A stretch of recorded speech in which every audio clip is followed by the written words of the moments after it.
Good morning, everybody, and welcome to, well, a good but frustrating start. As you can see there is a spotty bum disappearing quickly around the corner, and so it looks like Xidulu female that is crossing into Simambili. Unfortunately, we are not going to be able to follow any further than that. So we tried to go live a little earlier just so you guys could see her kind of moving off, but at least it's a start to our drive. Now, there's lots and lots of interesting things that we need to get into, which I will shortly, but before we do all of that, my name is Tristan. On camera I've got Craig this morning, and we are coming to you live from South Africa. So if you have any questions or you want to just chat with us, hashtag Safari Live on Twitter or YouTube chat, should you want to do any of those things.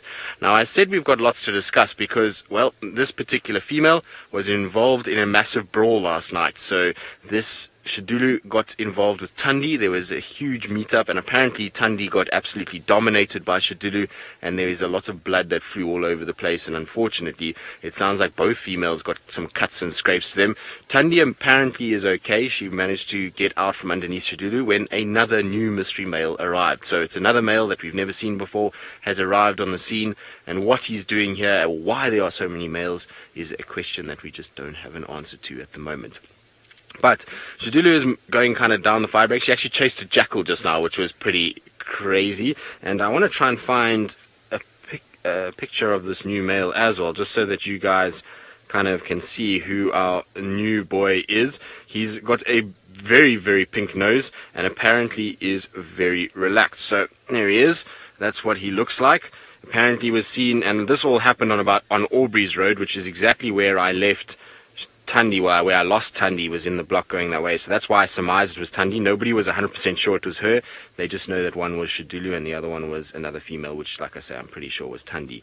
Now, the interesting thing about this whole sort of fight that took place is that Thandi yesterday was showing very different behavior to what we've seen her show for quite some time. She was pushing much further west than she's pushed in a long time, and I'm sure a lot of you think that maybe she was tracking Xidulu. She wasn't. So Xidulu actually came in from the west last night, and what happened was that as Thandi was kind of going north, Xidulu had come in from the western side, and she picked up Thandi's scent. And then she started vocalizing. Thandi turned and started vocalizing back, and the two then came together and had this huge fight. Now, like I say, I'm not sure how Thandi is doing. We're going to try and see if we can find her. We came out here to try and kind of get an idea of what's going on. We went into the area, and there was Impala's alarm calling further back than where we are now, and then Xidulu that came out and kind of crossed over. The interesting thing about all of this is that, like I say, the male was involved somehow, and I know Steve was tracking a male yesterday, so I'm pretty sure it's that individual. So we're going to head back to where the original sort of fight took place, try and just kind of follow up in that area. You never know, maybe Thandi somewhere close by, or that male is around, and so that's going to be the plan for the morning. But isn't this just the most insane thing? The drama with our leopard world at the moment is just out of control. I don't actually really know why we've got so many males here and what's causing them to arrive in this area. It's not like we've got females that are vocalizing heavily or scent marking heavily that are in estrus that are attracting these males. It just seems as though all these males have seen an opportunity, and maybe it's because no males are vocalizing that's why we're seeing other males arriving. Good. We're going to carry on. We're going to see what else we can find. Xidulu is gone now, unfortunately, too far. And so we're going to try and go and see if we can find this male or maybe Thandi. While we do that, let's send you across to Steve so he can say good morning and tell you what his plans are for the day. Good morning, and welcome again. This is Safari Live, and we have found ourselves a spotted hyena who is quite thirsty. We just followed it down the road. It was running, and now it is plunging in the mud wallow, which we have found buffalo in before. Welcome, my name is Steve Falconbridge, joined once again on camera by Ferg, and we were out this morning, and yes, we're excited. All sorts of leopard activity reported last night, and we are on the scent. Not at the moment, we haven't found any tracks, but we are moving down towards sort of the last area of Tingana and Hosana from last night. Apparently they were seen quite close to each other, and on our way we have bumped at this small hyena. It looks to be a male to me and is not too concerned. We initially thought it was running away from us, but then it plunged in the pool, had a little drink and cooled itself off a little bit, maybe covered in elephant carcass. We're not quite sure, but we are going to continue on. We're driving very, very slowly and deliberately, looking for any tracks that might be heading north. I'm giving Tristan a hand if he needs, but first we're going to check sort of where the last position of the two males were, and then we'll come back around to see if the Unkelhumas have come in or out. who knows what we have in store this morning. It is boding to be a very exciting morning with nice cool temperatures of 20 degrees Celsius, 68 Fahrenheit, and the clouds are covered all over. It is a beautiful, beautiful morning. I'm wearing a jacket for the first time in some time. And please feel free to send through your questions. Hashtag Safari Live. Let us know what you'd like to see. For the new viewers out there, if this is your first time, this is interactive, this is live. Let us know what you'd like to see. If you have any interest, you have any questions pertinent to the show, let us know. We are excited. Who knows what we are going to find? Anything could be lurking around the corner.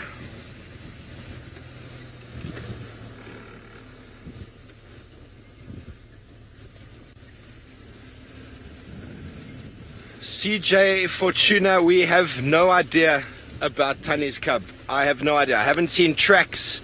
Tristan would be the best one to discuss that sort of topic. I would not make any assumptions myself. No idea. I really have no idea for you. But we are always on the lookout. And if we find some tracks of a very young leopard, we will let you know. Yesterday we were in the east. We didn't see any tracks. Thandi was kind of in the west. Apparently fights broke out last night. Landowners saw Xidulu and Thandi having a boxing match. That would be a territorial response. I don't think that would be a over the death of a cub response, because those are two females interacting with each other. So that is what I can assume, is that Thandi is trying to reclaim part of her territory that the Xidulu female has moved into, and that would have led to some territorial confrontation. Okay, well, talking about females, let's go over to Taylor, who would like to say good morning. Hello. Yes, I am the female presenter today. My name is Taylor, as Steve quite correctly said. On camera with me is Captain Dr. VM. You may remember him from last time. And though he's like the longest standing cameraman we have here. Remember, this is a live and interactive safari, and my voice is disappearing today. I think it's because of all the screaming and cheering and shouting at the cricket yesterday. I don't know why I thought I was actually at a real cricket match that I'd have to cheer everybody on. But anyways, right, our plan is to try and find a leopard of sorts. We already had one set of leopard tracks. And I don't know whose they are. I didn't actually look properly because they go down towards Little Gari, so that doesn't help us. But I did hear that Tingana was apparently sitting on Cheetah Cut Line. So we're not going to do, we're going to be sneaky. We're going to quickly go a little bit down Cheetah Cut Line, because there's nice soft sand here. So we should be able to see some footprints. Yes, here are the footprints of Tingana. It was Tingana that's walked. And they go back out this way. Okay, so he's come down and he's walked down the road and gone towards Little Gowrie, or towards the Mulwati. Where he actually went from there, I'm not sure. So if Steve is wanting to follow up, he's welcome to. We will be representing Chitwa again today. Hee-ha! I don't know, what should we shout when we come to Chitwa, VM? That's what we'll be doing every time we enter Chitwa, according to VM. Is that from Charlie the Unicorn? Sounds like it. Okay. Now, unfortunately, the weather is not particularly great. Well, actually, it's quite nice. It's refreshing this morning. But there's a lot of cloud cover, which means that I can't see anything that's on the ground. It's making it very difficult to track. On the soft, sandy spots, it's okay. But on some of these roads here, where the soil is a little bit more compacted, it makes it quite difficult to navigate. Channel 2. I keep going past 2.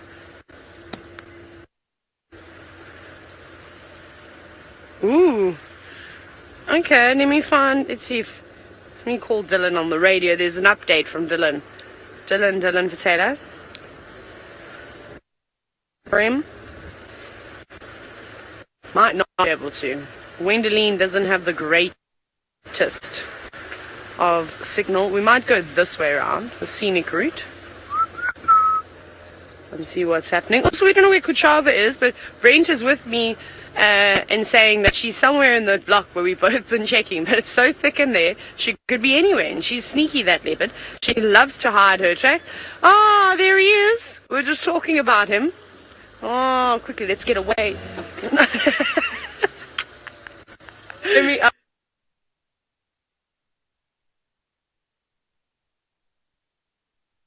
Morning, tax. Just Xidulu female crossing to the west and on the fire break, and that's it.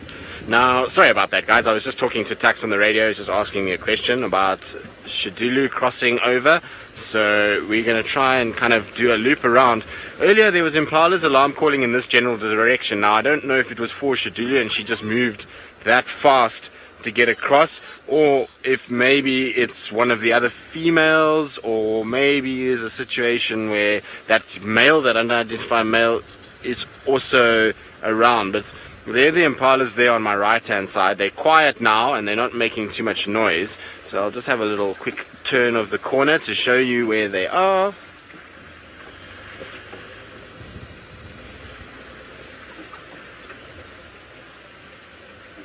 So Lisa, Thandi having a fight is not necessarily an indication that the cub is no longer around. At the end of the day, you've got a situation where female leopards generally are quite feisty when it comes to their territories, and so when they bump into each other, it's often a lot more violent than what you see from the males.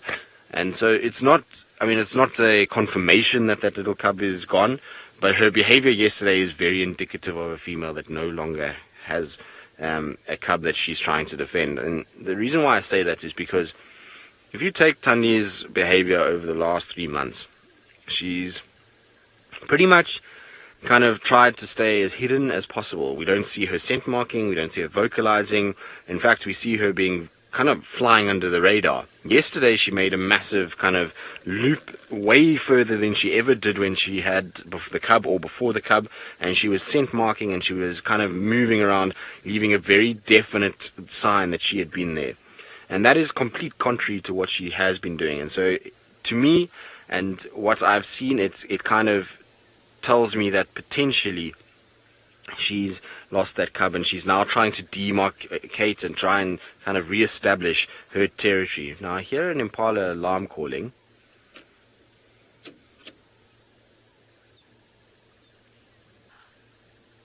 It's not all of them.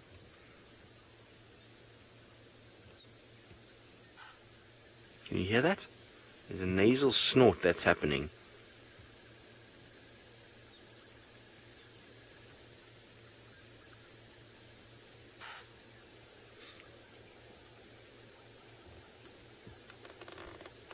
Now, it's a difficult time of the year because the males are starting to rut, but there's definitely an individual that is alarm calling. Let's just go forward here. It could also just be scent that's wafting in the air.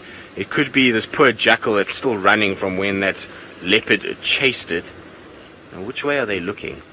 It's looking in that direction. So here it is here. You can see it just alarm calling straight through.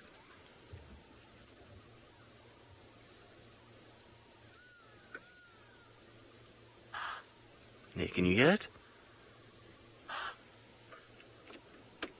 I don't know if they've seen anything as opposed to maybe just hearing something or smelling something.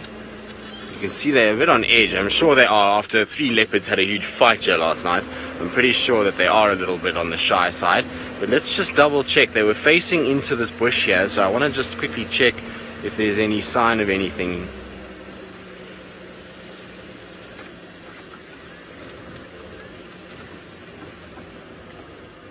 I don't see anything.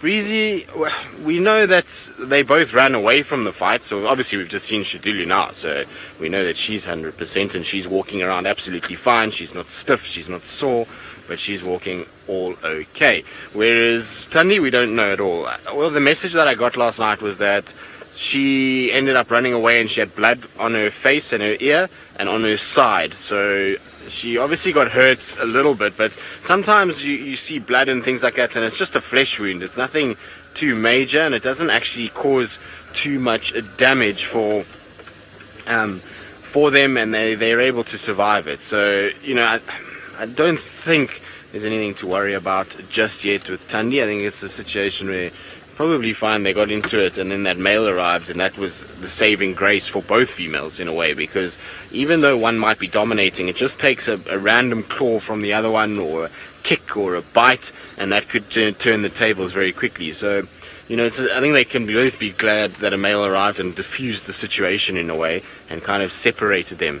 Interestingly enough, though, the guys are telling me that when that male arrived, obviously Thandi ran, but Xidulu went straight to the male. She wasn't scared of him at all, even though it's a different male. It's not Hukamuri. It's not this new mystery male that was seen on Little Gari. It's not an individual that was seen on Buffalo's Hook recently, so it's not Mfukazi, not Wabayiza. It's not any of these random males that seem to be popping up at the moment. It's just a completely new male that we don't know at all. So it's really kind of quite strange. And the fact that she just stood her ground and kind of went straight to him, maybe she was just so hyped up and so much adrenaline was pumping that she just didn't really kind of pay attention and was just happy to sort of dominate and try and kind of face anybody, but she kind of just ran straight towards him.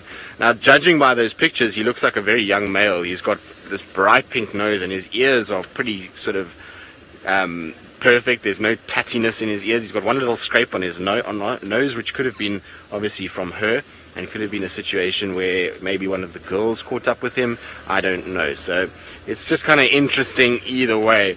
Now, I don't see any sign of anything. The impalas have gone quiet again, so maybe they just shouted at some sort of movement, or they're just a bit nervy from what's been going on during the course of the night. Anyway, while we kind of try and figure out what's happening here and see if we can find any more tracks for any of the other leopards, let's send you back across to Taylor McCurdy bumbling. Well, what we're about to show you is some leopard footprints. I'm not going to get out because we're going to carry on driving. But they are leopard tracks. Look at those ones. Those are from a male leopard. I don't know whose they are. They could be Tumbas, they could be Hosanas, they could be Tinganas. They don't look massive, overly massive. Tingana's got rather large feet, big shoes. So Dylan is also driving around here. Oh, I must tell Dylan I'm helping him. Dylan, please can I help you follow up on these? Thank you very much.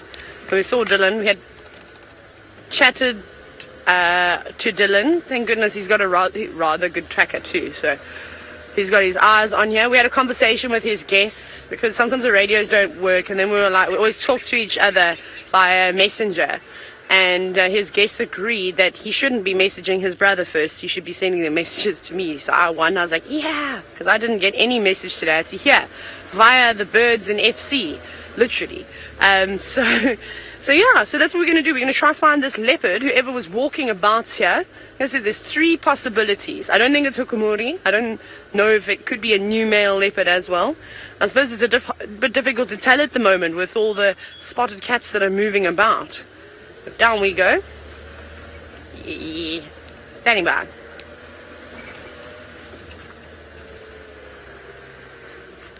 Sorry, Dylan, please go again.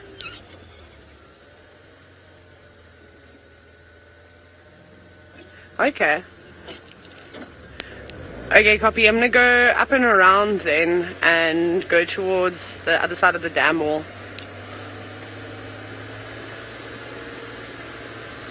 Okay, so Dylan says he's got the tracks that go through the Mulwanini. I'm going to go put Nikki back up again. Then they go towards rooms 10 and 11, and they're going sort of south. Nikki's like, thanks. I had to, sorry Nikki, because Dylan was talking and it was like my moment to hear him. And so what we're going to do now is we're going to work as a team. Dylan will check on the western side of the dam and along the rooms, and I'm going to check on the southern side and the southeastern side. I think we may even actually hug the fence line, to be honest, because then if those tracks come in, we can see where they come out, and it's a road that I know that's not driven very often. Also, I lost a button this morning on my shirt, so now it's wavy. I might have to just do the old fold, one sleeve up, one sleeve down.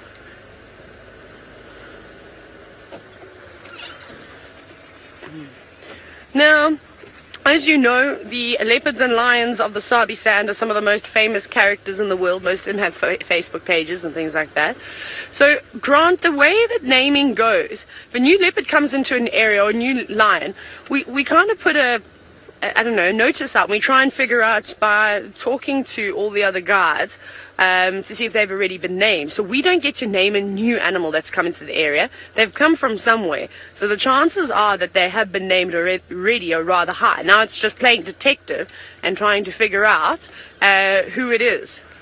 We're going to go down here now. Oh, so steep.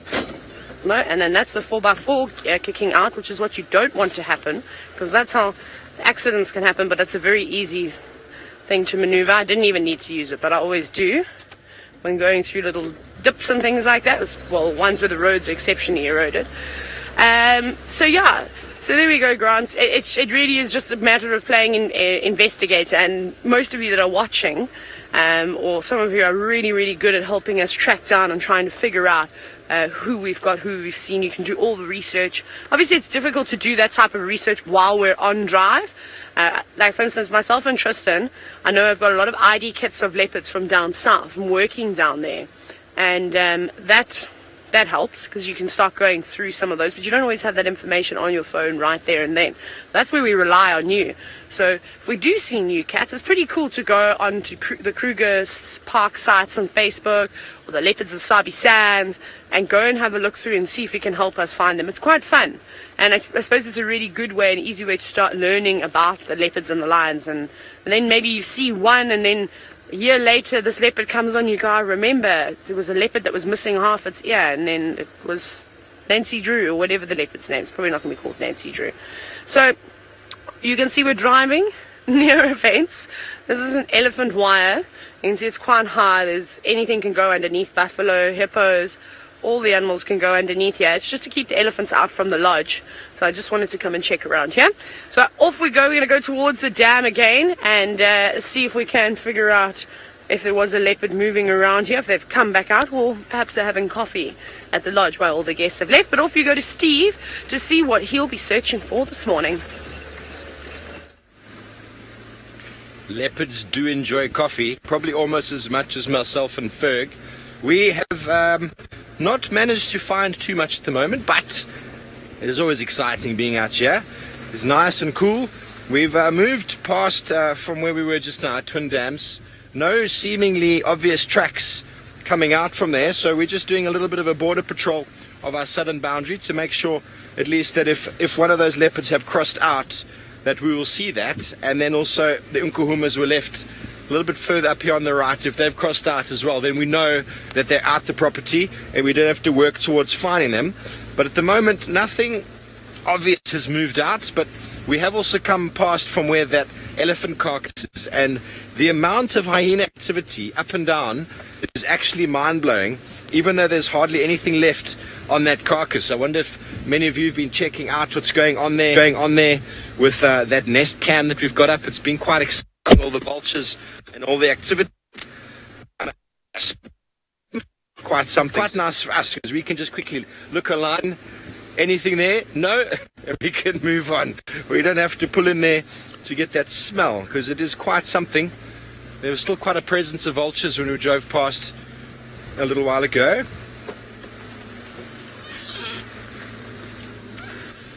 Danielle would like to know a gestation period of a hyena, and it's 100 days. Danielle, we've got tracks here of a leopard. Can you just see it there, Ferg? Just over my shoulder.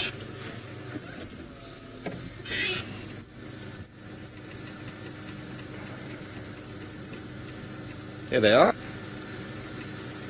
There's tracks of a male leopard heading directly west along this road. So it's wondered, it's probably Tingana or Hosana from last night, but some people have been driving on this road, so very difficult to say where he might have cut in, but we're going to continue on.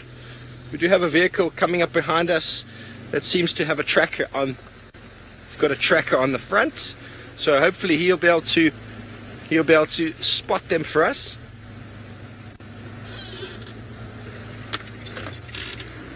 Good morning. Unkonzo Ingwe, le Madora. Morning, morning. So we're going to go over to Tristan and try to figure out these tracks. We'll see you soon. Well, good luck, Steve. Hopefully you'll find something. I wonder if they head in this direction. If they're on the Buffelshoek boundary, then they might be heading to where we are, because we're right up in the northwestern corner of the reserve, and with a commotion like a leopard fight, that can often attract all kinds of different other leopards to come and investigate what's going on. Now, no more sort of signs of any leopards here. I can't find any tracks for the males. I can't find any tracks for Thandi. So I'm going around towards Aubrey's Road.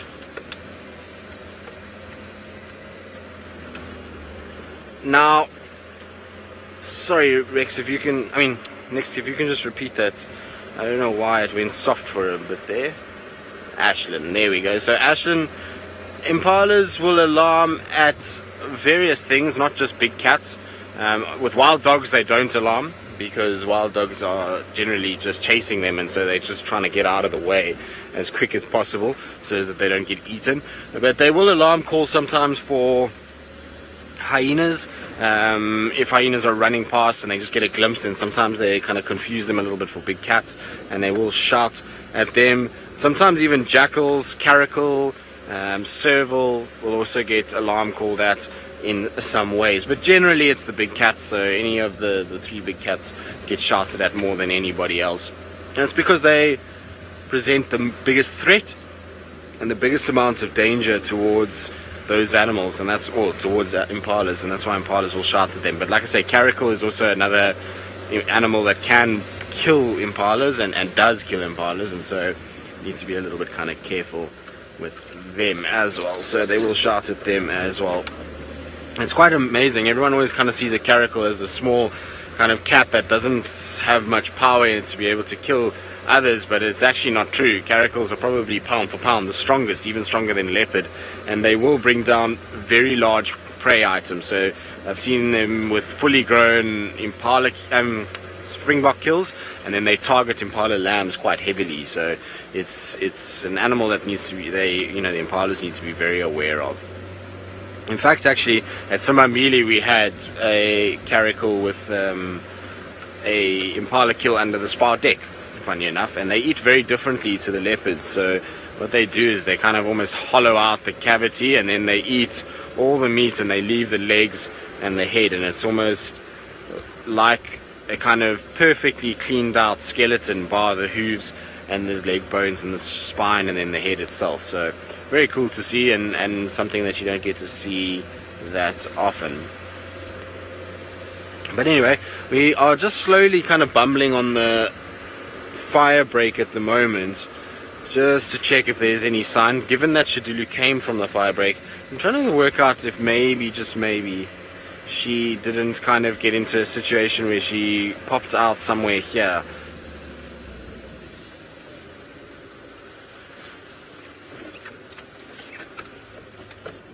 Eagle Sprout, no, it is not possible for the mystery leopard to be Xidulu's son, because Xidulu doesn't have a son.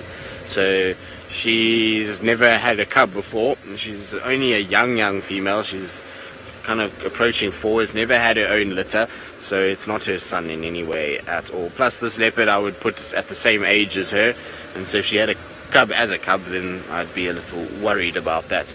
But I believe the fight took place somewhere around here. It was where we are now.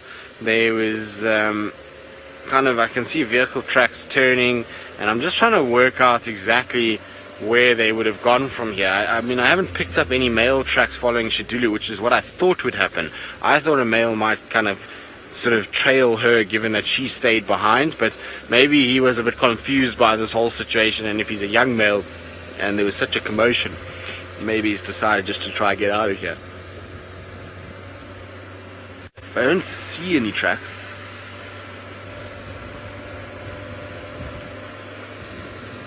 So Monique Hukumuri was seen yesterday afternoon on Arathusa. He had a kill there, and it was stolen by some hyenas. So that's where he last was, is on that side. And so I'm sure he might also be somewhere in this area. Apparently he was coming this way, and you never know. He's always involved in the thick of the drama these days. So maybe he's around, I'm not sure. But he was seen yesterday afternoon. So he's still around and doing his thing. I wonder if it's He's kind of just trying to check his western boundary, making sure Anderson isn't taking too much. I believe he was quite far west in Arethusa as well, which is quite interesting. I didn't think you'd go too far, but I believe he was quite far.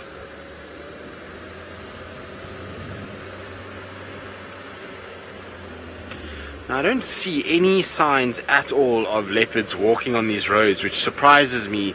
I would have thought there would have been signs going up and down all over the place, but it seems as though not very much. So while I try and find a leopard track, let's send you across to Taylor McCurdy, who I think has had leopard tracks already this morning.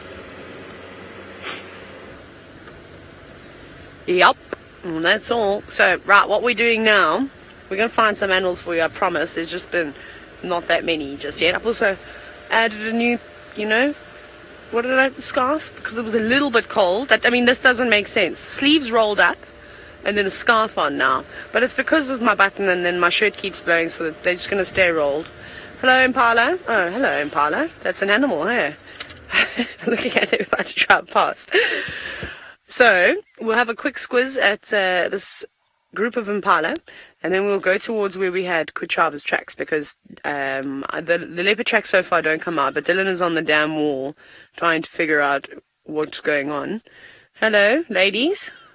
There's also a saber-toothed pigeon calling in the distance. They're such beautiful, elegant...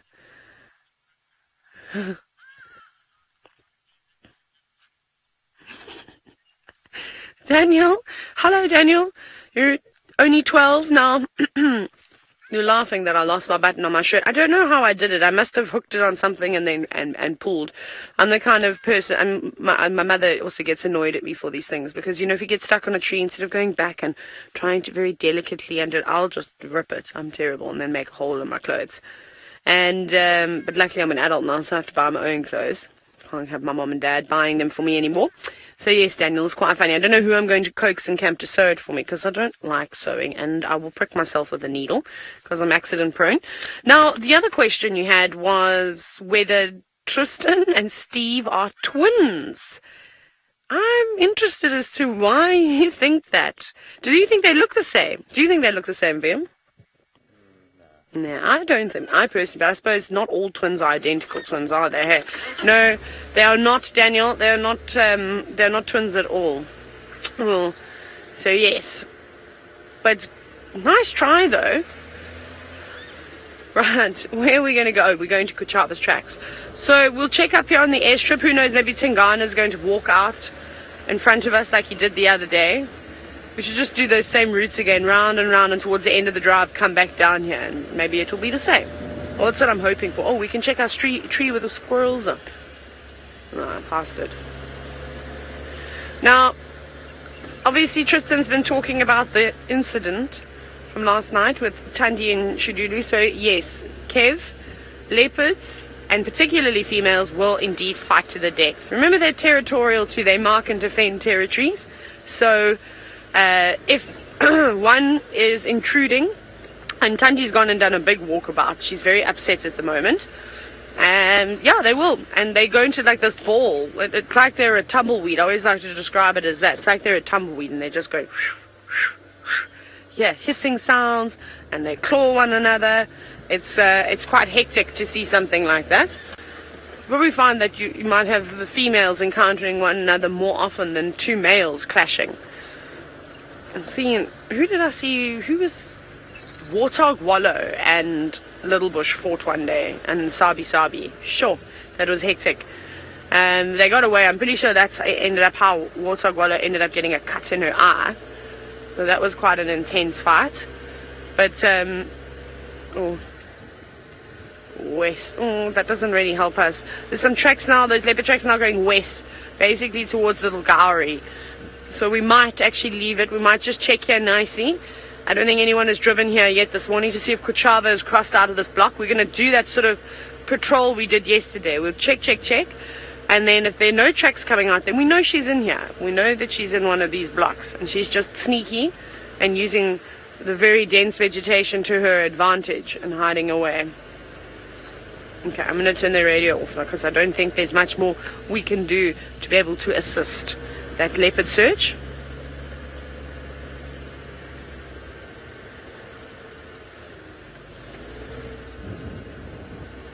Yes, I think it's the hats and the beards that maybe make the boys all look similar.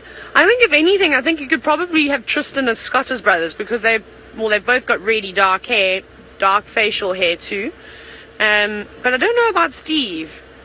I think it's such a guard thing. I promise you right now, most of the men in khaki, they all look the same. They really do, because they all wear their hats, they have their sunglasses on, dark beards, it's the same, tanned, all wearing khaki. Khaki fever's a thing, don't worry. I know, and I understand. I feel your pain. Been there.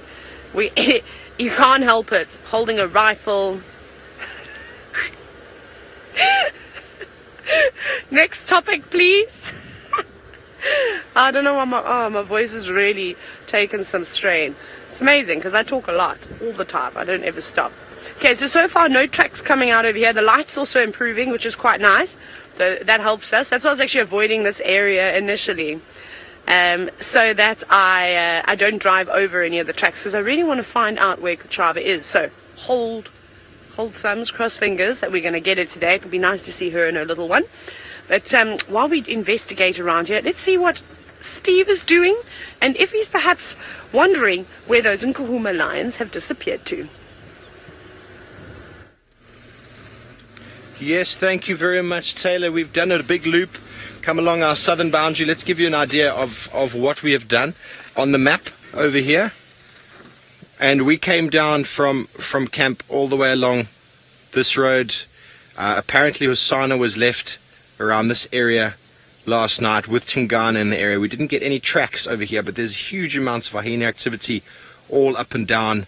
That elephant carcass is just over here, so interesting enough that the road above it is named Elephant Carcass. And we've done a whole loop over here, got male leopard tracks on the road over here. We didn't see if it crossed back in or if it went south. The problem is there's a few people have driven there. And then just up over here, there's tracks of one lion in the road crossing south, but not more than one. So I don't know if it is that fresh and if it is in fact the Nkuhumas. And we've come back around this way, and we're going to see if we can find the Nkuhumas. This is where we left them last night, so we're close to where they are right now, where we left them anyway. And so we're going to see if they're there, and if they're not, we are going to try and find them. And barring that, we will find a leopard. But exciting, because I've still got lots of trees to discuss with you this morning. Ladies and gentlemen, sorry we got cut short on that. I forgot the school drive was happening, and suddenly we had a few tree questions that I wanted to put out there that I failed to do because of the school drive. So I apologize for that. But there are some vultures lurking up in the trees just above here, and they are probably from the kudu, the previous kudu, but they also may be from the elephant.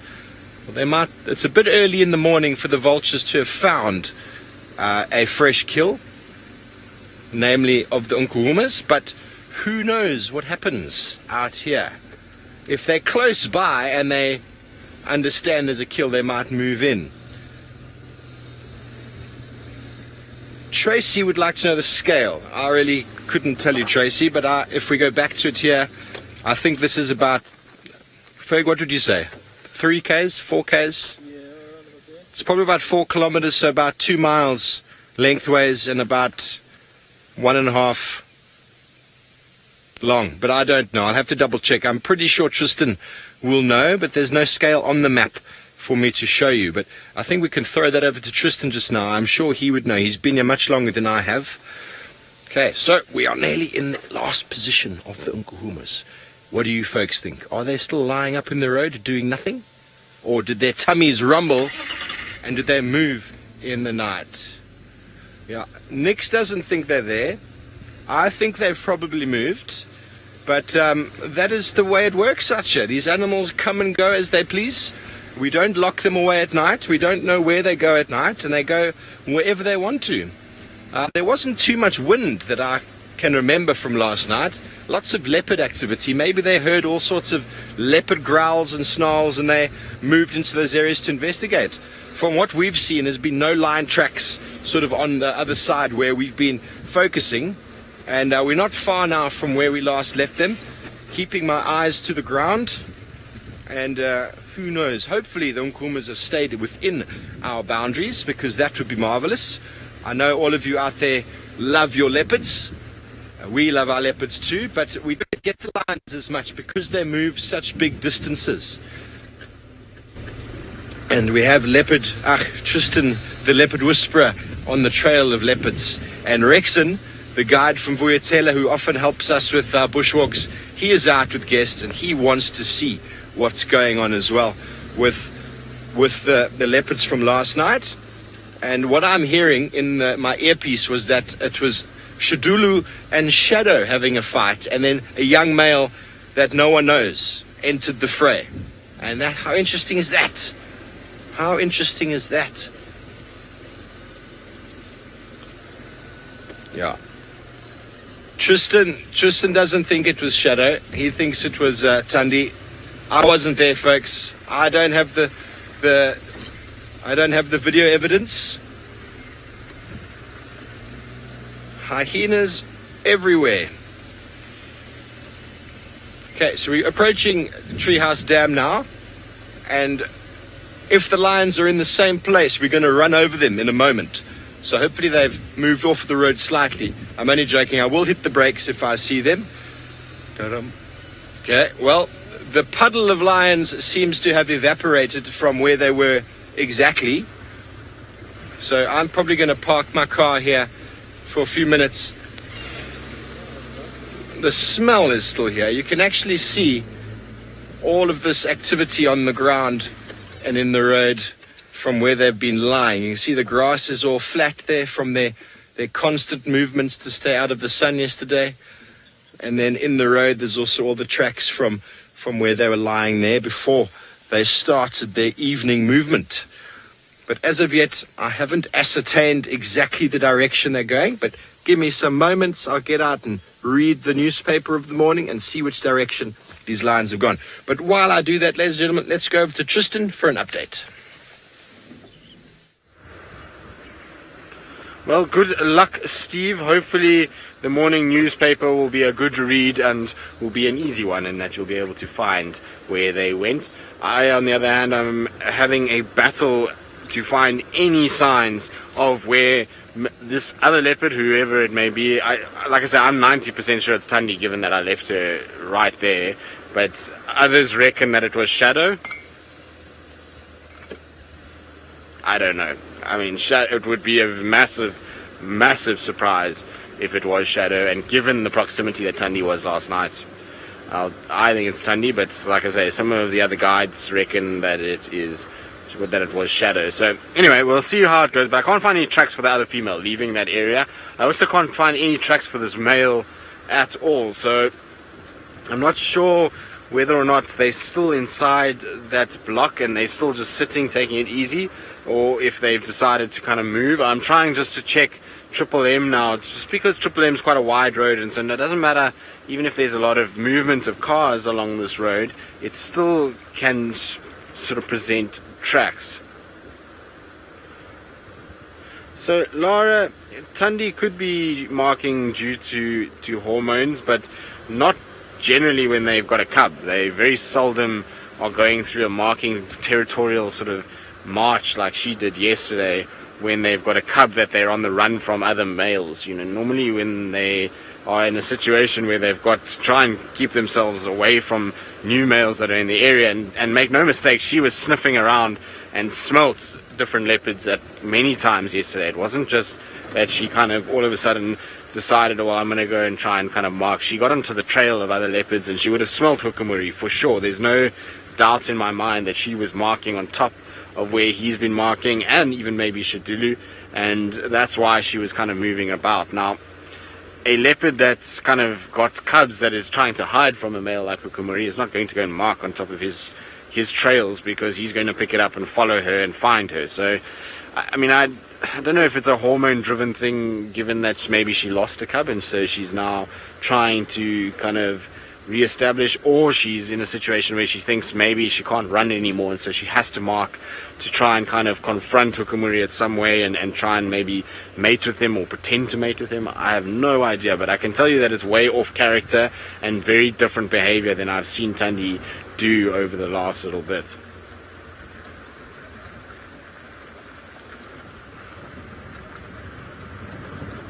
Athens, who's 7 years old. Hello, Athens. You're asking how old Hukamuri is. So Hukamuri is now, he must be about 6-7 years old. Somewhere there's where we think, maybe even 5. It's difficult to say for sure because, well, he came from somewhere else. And so the only thing that we know is that he came from right down in the southern part of the Kruger National Park, about 200 kilometers from where we are, which is a very long way. And he was seen, I think, for the first time in 2015, if I'm not mistaken, as a young male of probably around 2-3 years old, which would give him a sort of age of around 6-7, roughly. I mean, we don't know for sure, but that's what we think that he could be. So he's about that age, and he's kind of had a very interesting life so far. It seems as though he's walked much further than any of the other leopards that are in this area at the moment, although we're just starting to find all these random males coming from all over the place. Interestingly enough, though, the young male that was seen last night with these two fighting females apparently was as relaxed could be around the vehicles. He wasn't running, he was walking right past them, which is an indication that he must be a leopard that must be known, because he's obviously grown up with vehicles off-roading. If he's not being stressed by them coming right up to him, and the fact that he was walking past them on his own accord is normally indicative of an individual that has seen vehicles through his life, and especially open vehicles that off-road. So should be help narrow things down, and should help us be able to find who he is and where he's come from.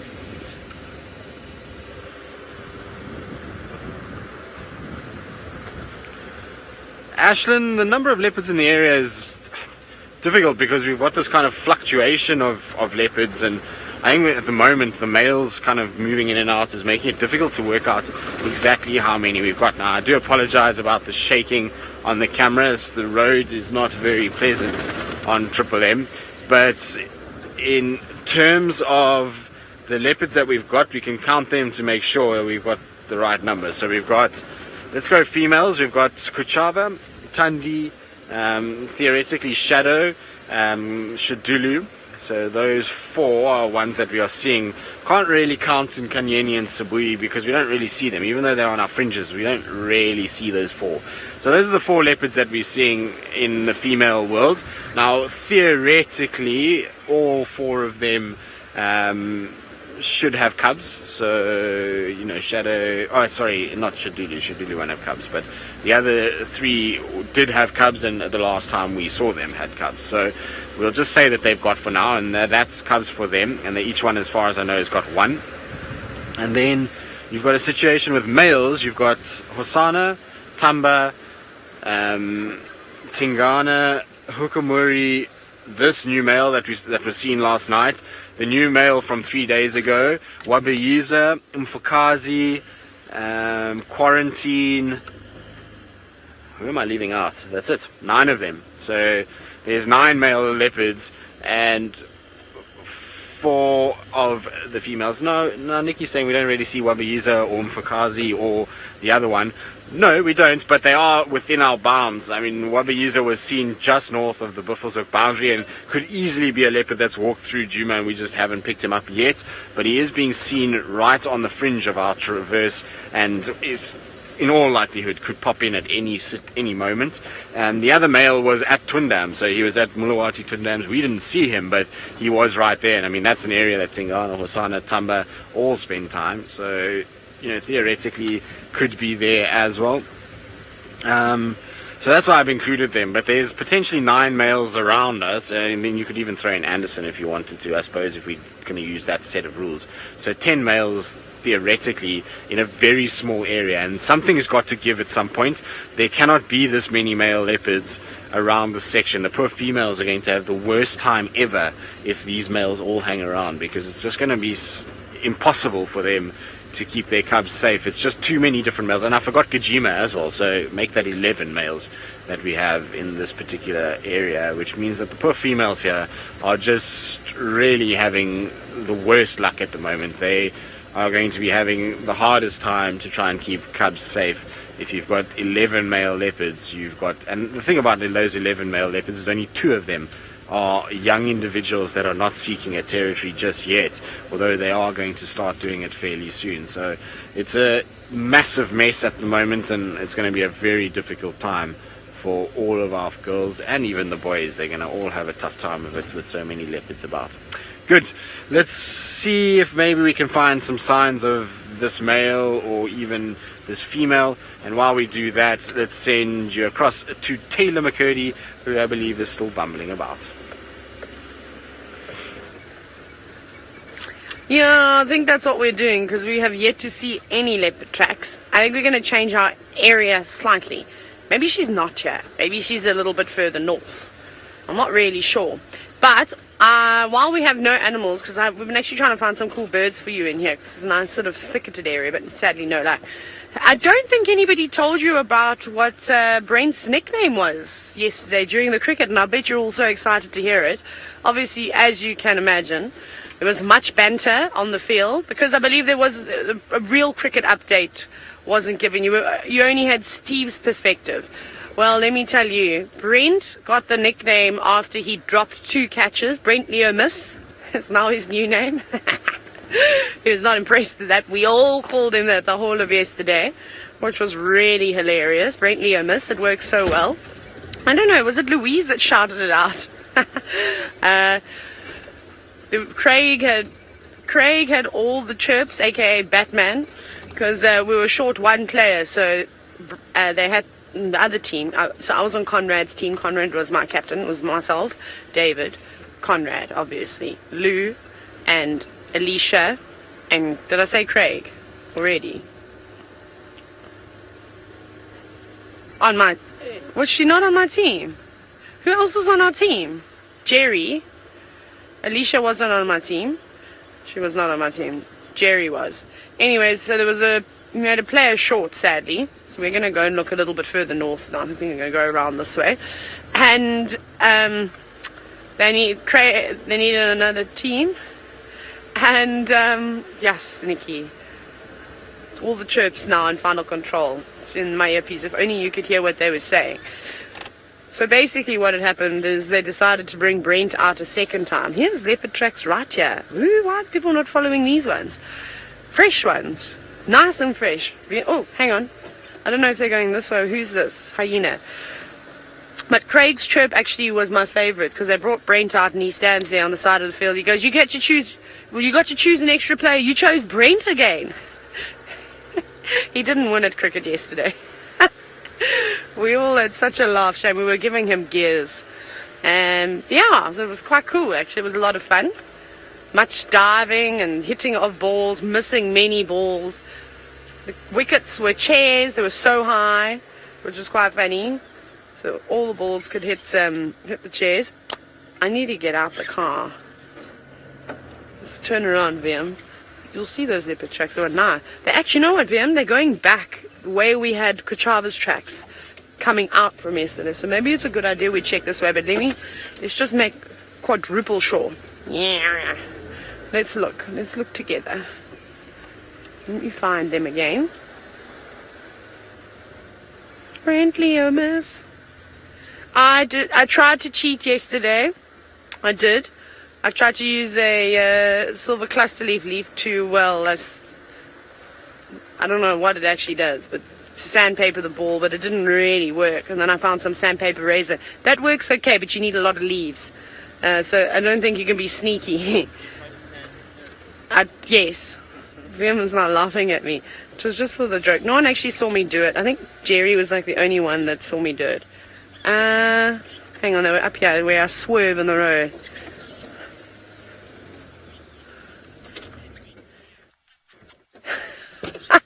And you laugh at the Brent Leo miss, but you said Brent Leo slip is another goodie. That's a great one. Okay, where are these tracks now? And concentrate quickly for a little bit, because I've only got a short attention span. I swerve somewhere. I'm walking far away. Hopefully my mic pack doesn't start doing weird things. I promise I saw them. These are hyena. Oh, they're here. Here.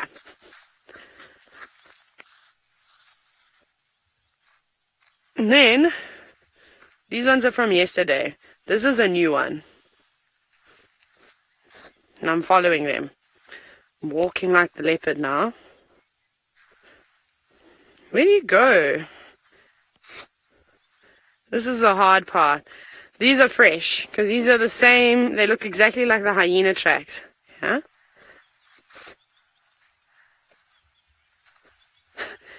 I don't know. Now I've probably driven over them.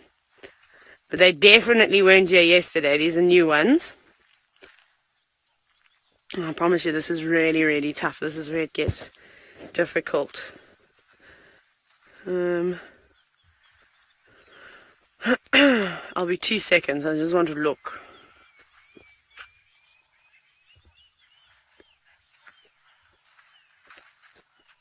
I don't know where they go. Maybe they go off the road and I've already driven over the tracks. Maybe they go into this block. Maybe we'll take that road. I don't know. I'm probably going to walk properly. I may have parked over exactly where she's gone. But there's definitely new female leopard tracks. They come through here. Which is quite cool. Okay, I need to, Nikki, I really would love to walk and see if I can actually figure out what's going on. So on that happy note, while I go and see where these leopard tracks actually go, into which roads we need to be searching next, Steve is also still around, perhaps. He's going to be able to show you a couple of birds this morning.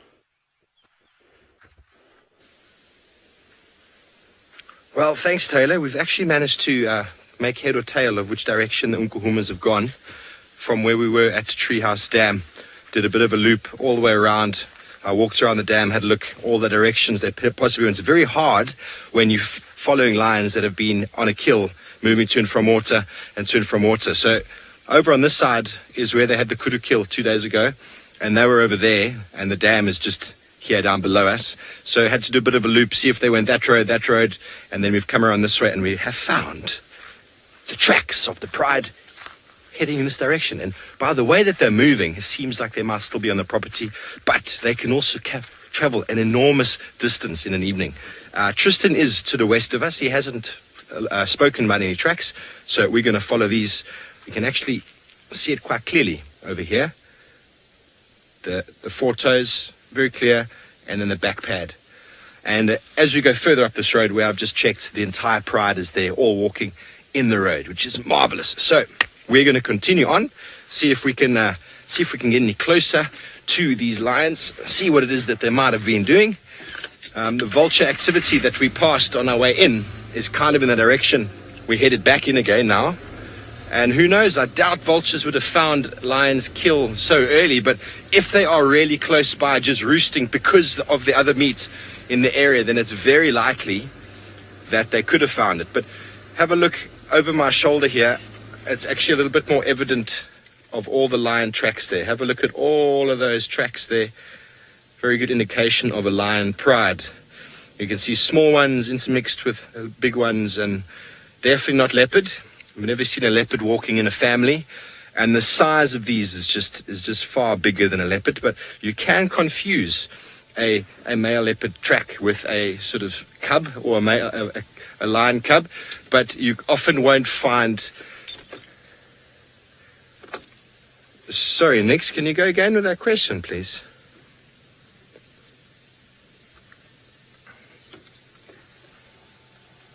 Hunter's asking, how can we tell whose track is whose? Well, if I jump out again, it's very hard for me to tell you exactly whose track is here. But if we just had to count, okay, I'm going to circle this one. That is a front foot and a back foot. That is a fully grown lioness. It's very big. Then here's another one. There's two. Okay, another fully grown lioness. And then there's a third one. There's more than three here. There's probably entire pride is here. very hard for me to tell you who is who. But looking in it, there are lots and lots and lots and lots and lots and lots of tracks, and the pride was all walking together. So I hope that answers your question.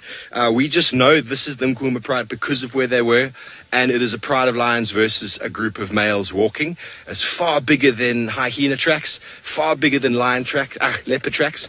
And leopard track, when you find it, it's either a female with a cub or a male walking. You don't often find an entire pride of them walking.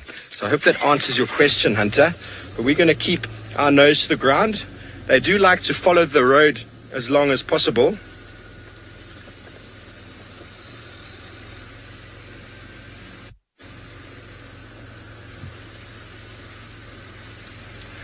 Lisa wants to know about the small cub in the Nkuhumas.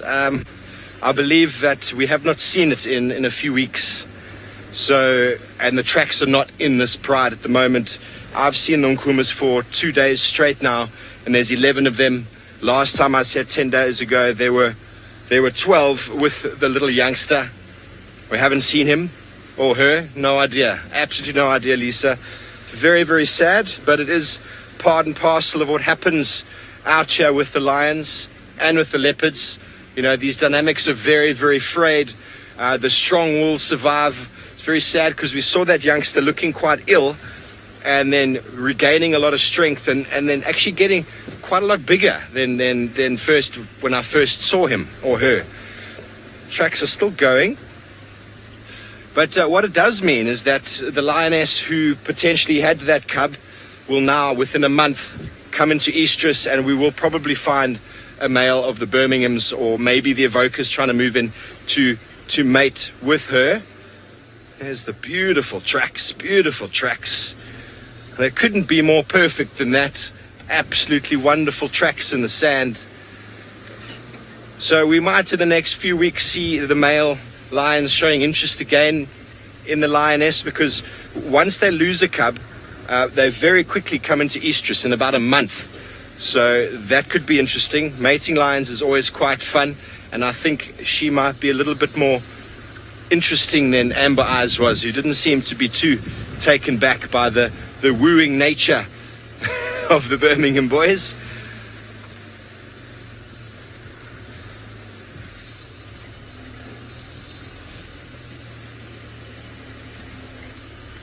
Good morning, Ricky. You want to know what is the most dangerous animal in safari? Well, if we look in the road, we've got some, they look like giant Easter eggs, but they're not in fact Easter eggs. They are the droppings of an elephant. And I would say in safari, the most dangerous animal is potentially an elephant, purely because of their size and just everything. It's just a big, big, big animal. But if you understand their behavior and you know what it is that they're doing and how they're responding to you, then you can avoid any negative behavior. So there are some dangerous animals out here, but I'll tell you, okay, the honest truth, the most dangerous animal out here is man. Human beings are the most dangerous animal. Animals are more predictable, and if you understand their behavior, you can anticipate what they might do. Whereas people are very sneaky. We are very sneaky. We do things, we pretend to do something, and then we do something completely different. Okay, so this is really good news, folks, because we're going back into sort of Rebecca's area, Philemon's cut line, heading north into our area, which is fantastic. So I'm still tracking. Let's go over to Tristan Dix, who is still trying to find the elusive leopard.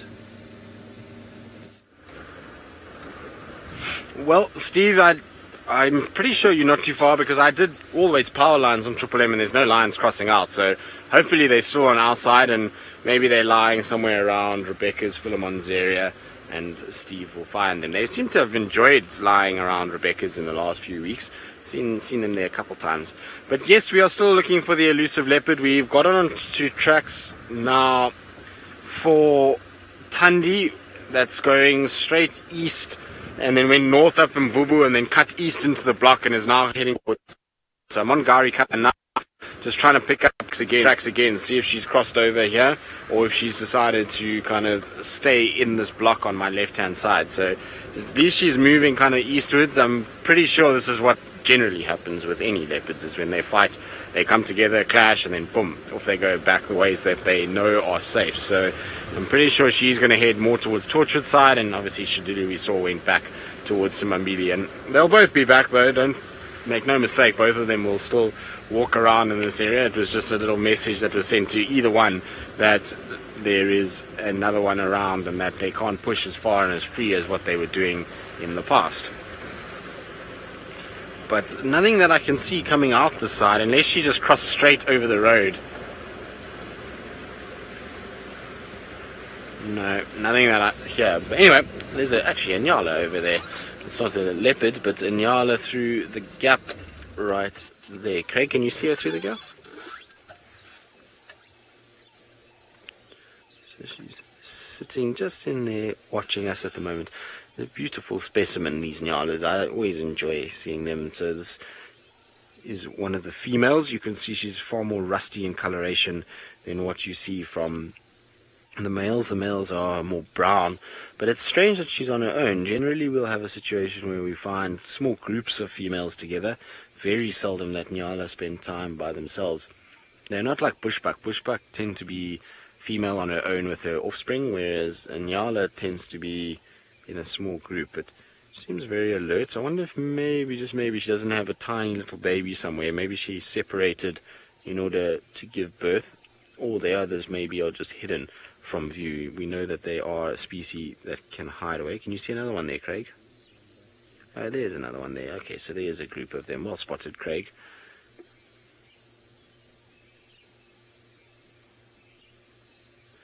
Right, now, while I kind of look around for Thandi's tracks, let's send you quickly back across to Steve, who's got some delightful little carnivores. Yes, indeed, we are on the trail of the largest predator in southern Africa, and here we have found a little family of the smallest predator. Isn't that incredible? Beautiful little family of dwarf mongoose that are just having a look at us, enjoying the morning rays. They're obviously living in this termite mound that they are perched on top of, and they're not too bothered by us. Absolutely fantastic. Very interested. They're doing a little bit of grooming. There we go. Clean the toes as they get ready for their morning wanderings. How beautiful is that light? The local name for them is called machikichor because of the noise that they make. Machikichor. It's an onomatopoeia. Yay, Stanley and Kalina, we love mongooses too. Ferg was very excited to see them. He says he hasn't filmed one in some time. And we often see them, but they don't often play like this for us. And just, they are very cute. They are the very cutest little ones, everybody. I 100% agree. And what I always enjoy is when they sit out and they perform and they groom and they show us some of their behavior, because normally they just disappear. And then they are lost. But they're doing a little bit of grooming. There we go. With most mongooses, the alpha is determined by his ability to groom. And they have a little bit of a groom off. One male versus another male. And the individual to stop grooming first is the loser. And the one who is still grooming becomes the dominant. Because in society like this, grooming is very, very important. Now, I'm sure some of you out there are wondering when Brent and Tristan are going to have a little groom off. Maybe we should pose it to them. See who is the alpha male in camp. I wonder if the ladies would approve of that. Ferg is commenting with the question mark, Brent grooming. Oh, Ferg, that's funny. Nikki is laughing in my ear. I think the joke was well received. Brent is headed off to Nelspruit today, so he's nowhere near listening to us. Maybe he is. Maybe he's listening. Gillian, I don't know how long dwarf mongooses live for, actually. I would assume just a couple of years. I wouldn't say more than 4 years, but That is a guess at the moment. I'd have to read up on that. I've never looked at the lifespan of the little mongoose. Ferg, do you know? He doesn't know either. Sorry, Gillian. I'm not 100% sure on their age. But I would assume anywhere between 2 and 5 years. I wouldn't think any more than that for being such a small little animal. It's all about the number of heartbeats. Clifford, mongooses are related to many, many types of mongoose species, and they are not related to the suricate, which is the meerkat, but they are the smallest carnivores in Africa, and there are many, many mongoose species. The slender mongoose, banded mongoose, white-tailed mongoose, water mongoose, grey mongoose, Salu's mongoose. There's quite a number of species in Africa, and I think this is marvelous that we've got them just sitting and having a look, watching us quite deliberately, but obviously not concerned.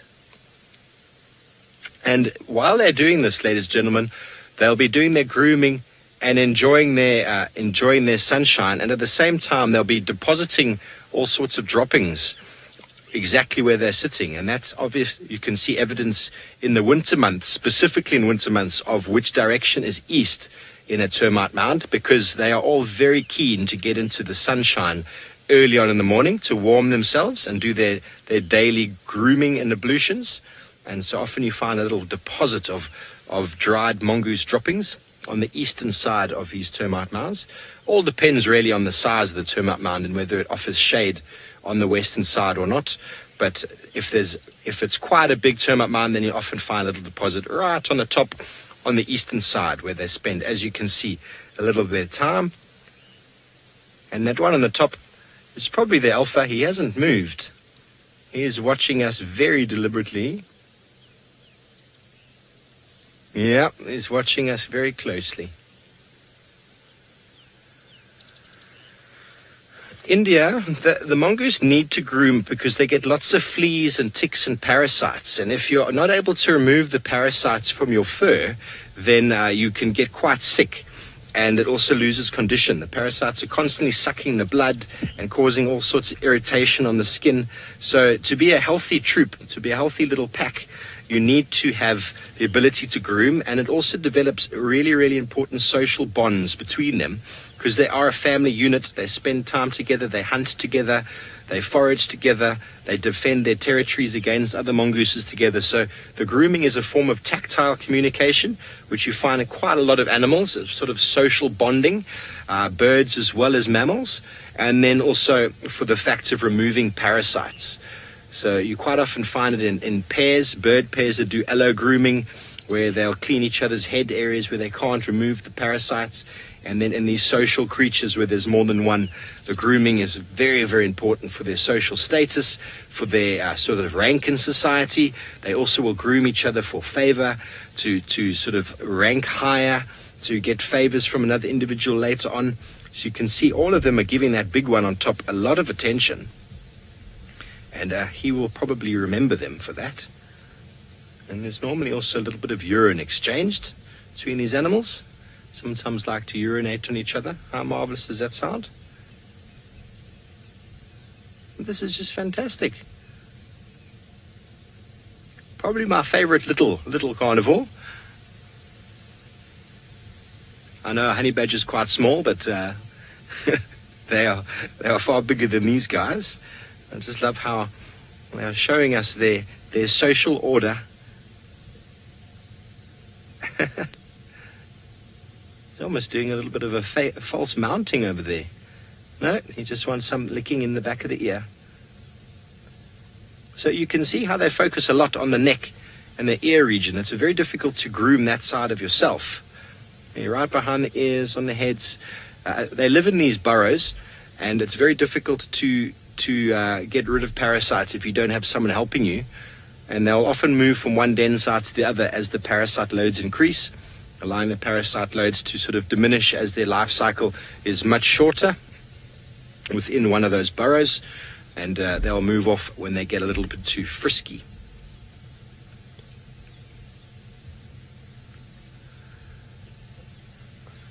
Wisteria, I think they can kill snakes. They'll band up together and they will attack them.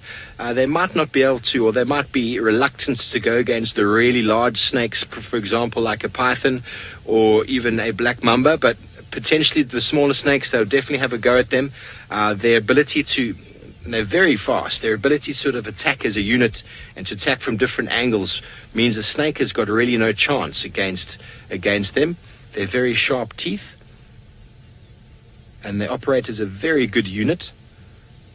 And snakes form a very sort of dangerous predator for them. So if they do encounter one, they'll probably try and dispatch it, or at least try to chase it away from wherever their den site might be. Because often these animals will co-inhabit similar sort of holes in the ground, and the snakes will definitely live in termite mounds, any hole that they can find. Okay, well, so from our beautiful mongooses, let's go over to Taylor and see what updates she has for you. Sadly, no luck. So VM and I got out the car. We went walking to try and figure out how we'd possibly find Kuchava. She's definitely been moving around. I think she might be a little bit sort of further northeast where we suspected she was initially. There's a lot of hyena activity. So she had a kill and it wasn't up in a tree. Perhaps the hyenas came through and stole it, and now they've moved on further.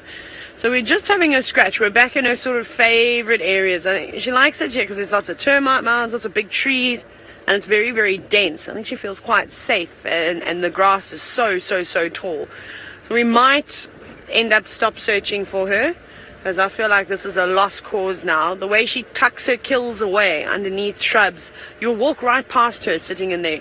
I don't think she's the kind of leopard that's... A lot of the leopards here, they just sit quietly and hope that you don't see them if you are walking, sort of growling. Like what most of cats normally do is they normally growl at you when you get too close, make a bit of a noise. But yeah, there's permanently on flight mode. They make no sound. So, yeah, under we go, under these power lines. So I think we will try and find something else. Maybe we'll just bump into a leopard. Now, unfortunately for leopards and lions and cheetah, even caracal, serval, African wildcats, their youngsters don't really stand a good chance of survival. In a minute, while we look at this millipede.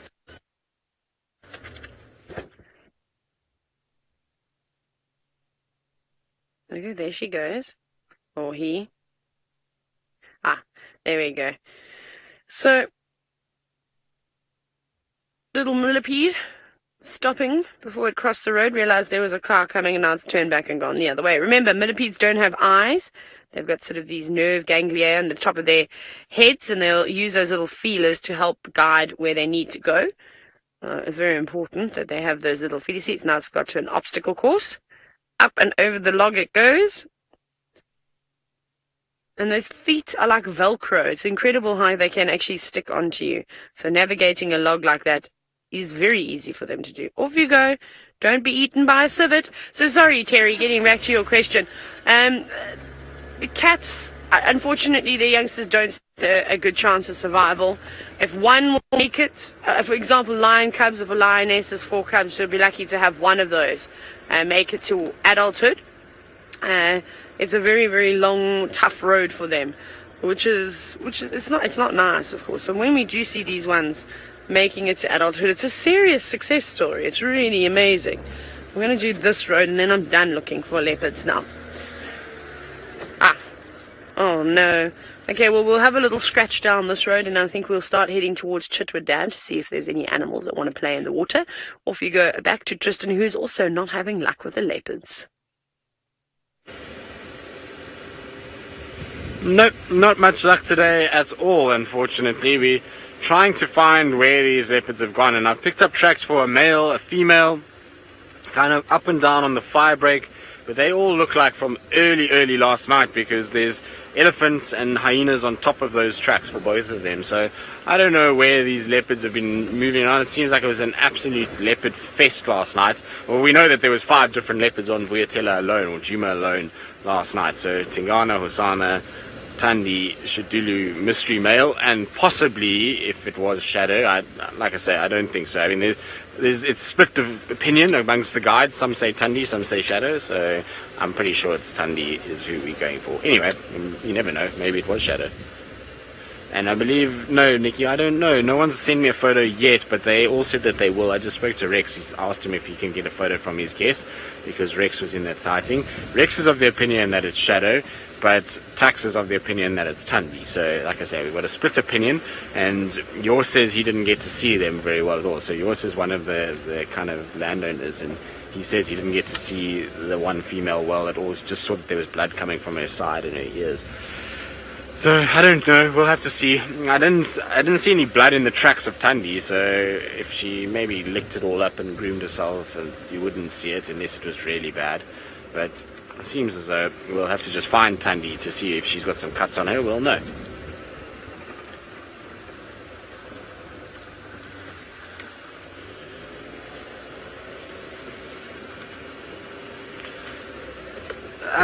Dale. Possible that, you know, it's obviously a huge part of it is that Tingana is no longer patrolling and no longer being a dominant male, and that's what's causing an opening for other males to arrive. But whether these males were on the fringes for long periods, don't think so. And the reason why I say that is because we would have seen them. So there's so many different lodges around us that if these males were just waiting in the wings over the course of the last year or 6 months, we would have seen and heard a lot more about them. They've all just come out of nowhere, really, and there's been no sort of reports of them until they've arrived here out of the blue. Interestingly, though, I mean, we know Hukumuri has come from the Ngala side through Manyeleti to us, so he's come from the north. Mfukazi comes from the north. This Wabayiza comes from kind of the northeast, so inside Kruger, but northeast. And then this guy, his tracks, theoretically, if Steve was tracking a leopard yesterday that were on top of Brent's tracks, which I think is this guy, may have come from the north too. So it means that they're all coming out of the Manyeleti side, and that area is not as well traversed. So maybe they have been on the fringes. And with Mvula and Tingana disappearing, because don't underestimate the fact that Mvula was also a large male leopard, and there was a presence there on Buffelshoek Hook that he was around, and there was another leopard being there, might have kept these guys at bay for a while, and now they're just starting to filter in. But it just seems strange that we've got so many arriving at once. There's nothing that really is attracting them other than that it's favorable habitat, but there's really no females that are in estrus that are causing the boys to kind of get a little bit kind of out of hand and wanting to get into this area and try and mate and you know, those kind of things. So it's, I don't know, it's a bit difficult to kind of pinpoint exactly what's going on at the moment and why there's such an influx of males and why they've all arrived at exactly the same time, because it might have been one thing if they had all arrived at different periods, but they've literally all arrived within the last sort of 3 months. So pretty strange, but it's going to be certainly a drama-filled couple of months until everything settles down. We really need one male to take control and just to kind of sort things out, same as we do with the females.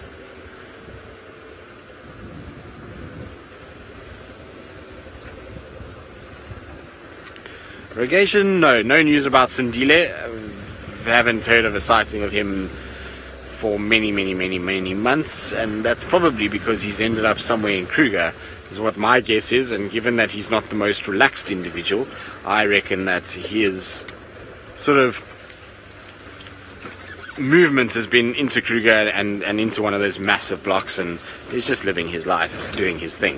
If you look at somebody like Hukumuri, and it's a prime example, is that he's traveled over 200 kilometers to be in the Sabi Sands. Now, what's to say that Sindile hasn't done the exact opposite of what Hukumuri's done and has gone deep into the Kruger National Park and away from the Sabi Sands, and we're in a situation where he's kind of just done the same sort of distance.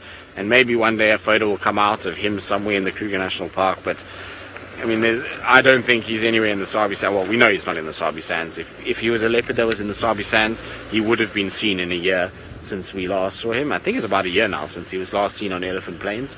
And so, you know, I don't think that he's in the Sabi Sands, but I'm pretty sure he's just a dispersal male that's gone and done his thing, and it's just in an area where there's no private lodges that are posting photos daily.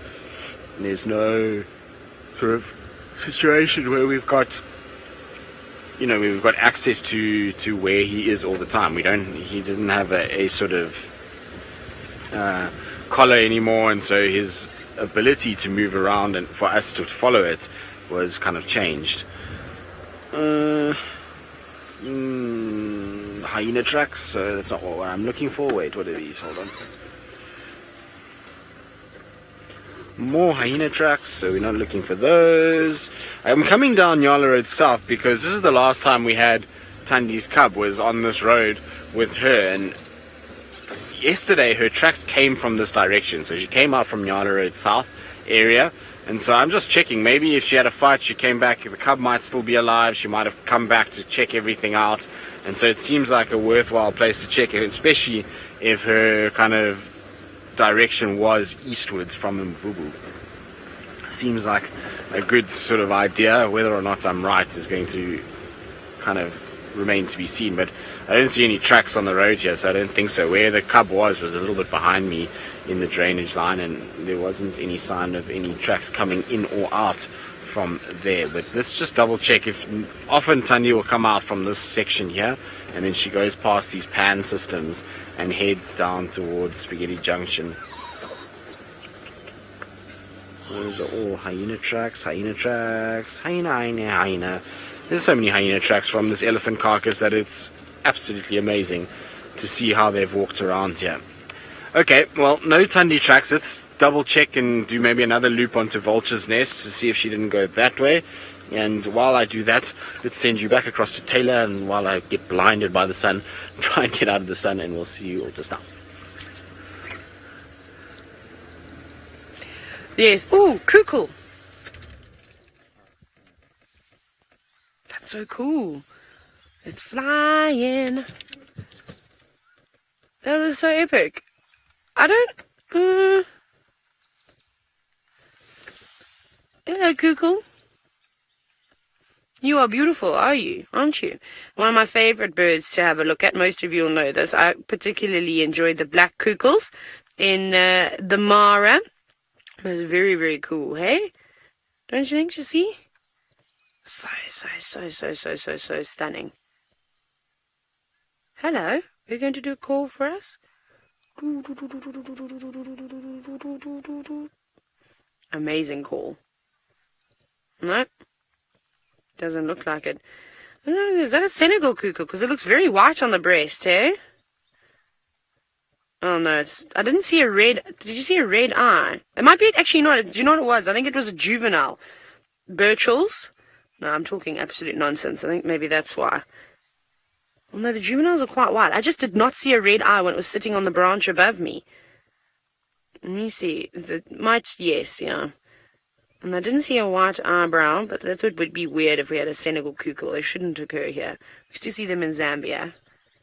No, it's probably just a weird coloration of the Birchalls. Or perhaps, I know it does look like there's a little bit of a red eye starting to develop. Perhaps this one's just had a bath and it's so nice and white. Very pretty. Well, I don't know why it didn't have a red eye. It was weird. Did you see a red eye, VM? It was hard to tell, but it was sitting so close to us. Like, I mean, without my binoculars, I could see every detail of it. Very white breast. Very cool. No, it's definitely a Birchall's. Like I said, maybe it's just in the last part before transforming into a adult. Please call for us, though. And then we found something else. I just need to reposition just a little bit. We've got a new pair of hammerkorps building a nest. But we were not able to see it properly. It's on top of one of the rooms. Let's see if I wiggle my way in over there. There's one of them. There's one of the hammerkorp. Let's see if it's going to collect some nesting material. Yes, look, watch this. We'll watch it fly back. Going right to the water's edge. That's perfect, because that's a little bit muddy too. So that's going to be really nice to line the nest, maybe to line the inside, maybe the floor. Trying to collect quite a bit, in fact. So what you and I would think... What gave it a fright? You see, it didn't like that. What you and I would think is, if we were walking on the edge, it would be sort of going, sis, this is terrible. Look at all this grass and weeds and things like that. Well, to a hammerkop, it's perfect nesting material. So they normally use sticks to line the sort of outside and the base. That's why I'm thinking that they may be lining the floor now, the inside of the nest. Off it goes. And watch it, it's on top of one of these rooms. It's a lot of nesting material. Great camera work, Liam. Oops. There we go. Go up a little bit. There we go. There's the nest. You can just see them moving around a little bit inside there. Putting it down now. That's so cool to see. I'd love to see what the hammerkop nest looks like in the Mara. Remember the one we were following for quite some time. Hopefully Jamie will be able to keep us updated with that and the development. The last time I heard, and that was maybe about 3 weeks, no, I lie, 2 weeks ago, 2.5 weeks ago or so, there was a roof on it now that actually closed it, which was amazing. So I'll try ask my friend, see if he can get some photos. Right, that was nice to see. Pity we can't see into the nest though. That one in the Mara was the best, because you could just see everything.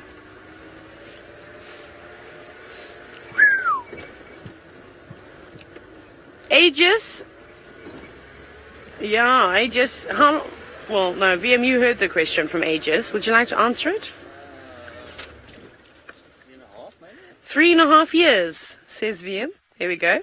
Here's the Egyptian geese. It's a long time that he's been putting up with all of us.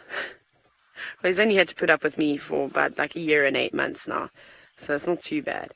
Isn't that beautiful light on this family of Egyptian geese? And quite nice. Oh, look at that one on the right. Like, look how upset it's getting. So it's standing, it's up looking at the hippos.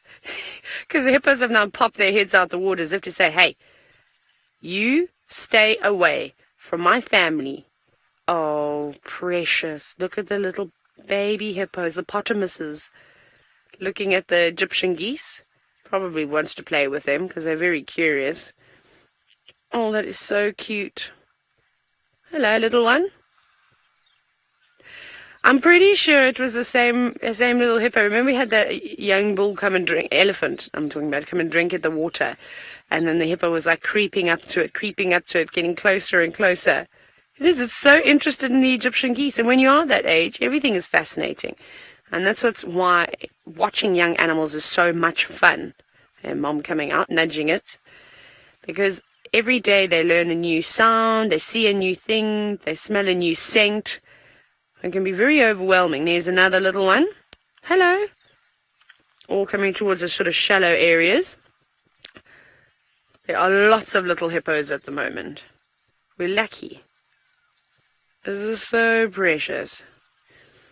Yeah, a baby hippo is one of the cutest animals out there. I mean, I love little lion cubs and leopard cubs, but oh my goodness, all those rolls on their skin, the tiny little feet, and when they do that, when they pop their heads out the water just like that, look, hello, yes.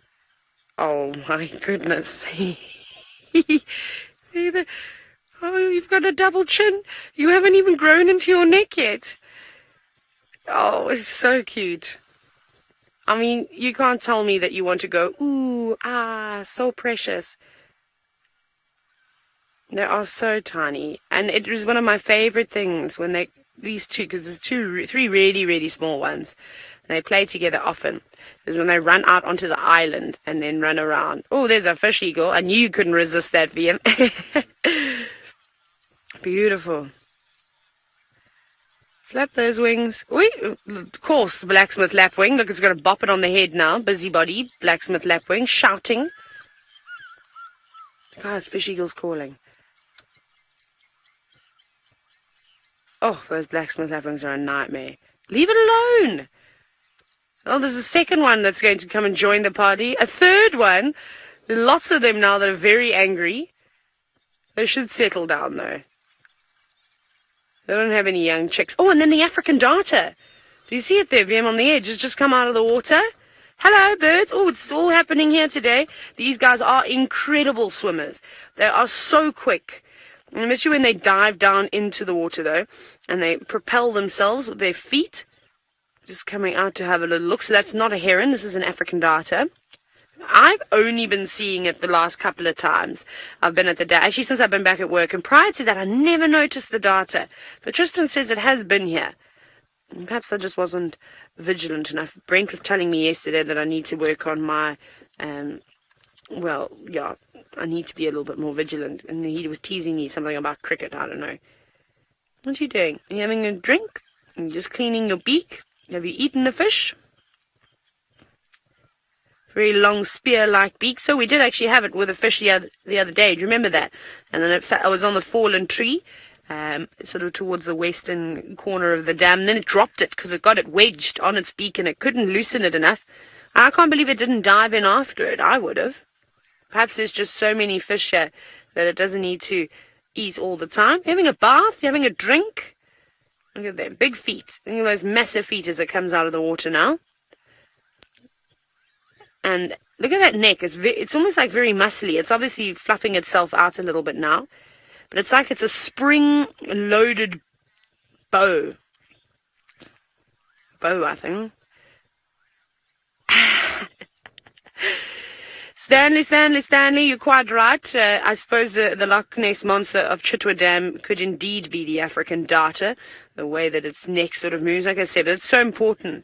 Herons have got a similar neck shape to this, and so do egrets, and that's because they pull their necks back and they shoot them forward at a rapid rate in order to spear their meals. Obviously, herons and egrets feed slightly different. They tend to wade through the water, where the African darter will be actively swimming and propelling itself, like a person who's going spearfishing underwater with fins on. It's exactly what they will do, except they don't have a spear gun. They, of course, just have their necks and their beaks. There we go. Just flapping its wings and wagging its tail, trying to get off all that extra water. Remember, they don't have anything that waterproofs their feathers. They've got to come out and dry them, so it's probably going to open up its wings in a minute too. See how it's standing in direct sunlight? They're big birds too. They're not small. We're obviously very far away.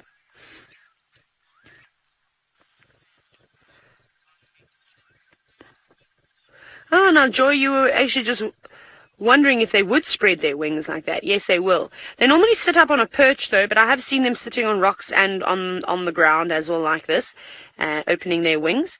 It's obviously got a nice spot in the sun here. And the only thing is that when you are sitting down on a bank like this, you're vulnerable, because a crocodile could quite easily sneak right up to you. There we go. And will launch themselves out of the water and onto the bank. And a crocodile is quick on the bank too. And then eat you. So they do tend to sit up on perches where they'll be a little bit safer. Now they've got busybody Mr. and Mrs. Blacksmith Lapwing that were just harassing the fish eagle, who have come to join them, probably to make sure that it's not going anywhere near their nest if they have one. Beautiful. Now, obviously, we're talking about crocodiles and even a water monitor, you know, feasting upon a bird like this, or any of these birds that live near the water. So wisteria, no, hippos wouldn't eat a bird. The little ones might chase it. They might, they're interested in all the things that are in and around the water. So they'd be curious, but it would be to get a reaction from the bird, not to necessarily eat it. I mean, hippos are grazers. They normally mouth carcasses. And unfortunately, we do see hippos killing a lot of animals, but it's normally misplaced aggression. That's very important. There's just one more thing I want to show you up here, and that's a beautiful impala walking across the dam wall. Have a look at this. Now, these impala are actually quite vulnerable walking up on the dam wall like this. There must be about 30 or 40 of them all coming out from behind Chitwa Lodge into the open to come and graze on the nice grass. And this is Tingana's spot. It's a pity Tingana's not here. He's in Little Gowrie, fast asleep. He loves it on the other side of that dam wall from where those impala are. And that's a perfect spot to sort of hide and then shoot up and grab an impala, because there's not really many places they can go. So it's a pity he isn't here, because he would definitely enjoy one of these as a meal, and he does need it. By the sounds of it, I don't think he managed to get a kill yesterday. He's just fast asleep. Impala, they're such beautiful animals. They really are. I'm surprised they're not crossing that damn wall a lot quicker. I definitely would. I would have sprinted across it.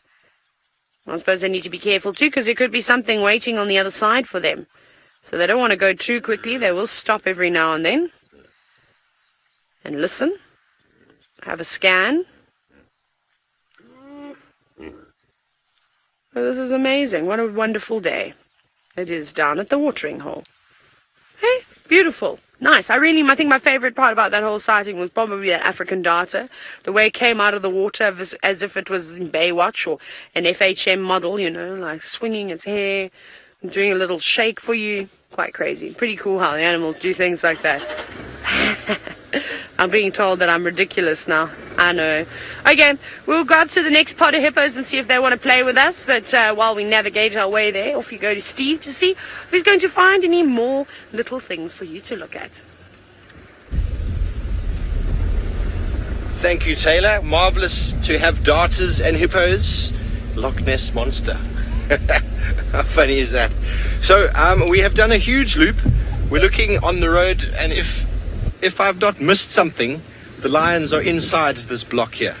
There doesn't seem to be anything coming out, but we did have a little section there that was quite unclear, but there's no new fresh activity coming out of that block, so maybe they're in there.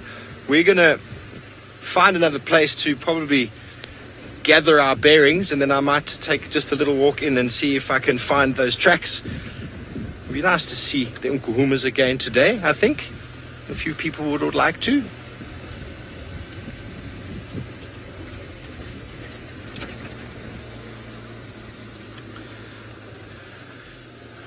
Would I step in and help an injured animal, Sarah? It all depends on what happened to the animal. Was it injured by a car? Was it caught in a snare? Did it fall into a human-made dam? Any of these sort of human-made functions, yes, I would probably do something about it.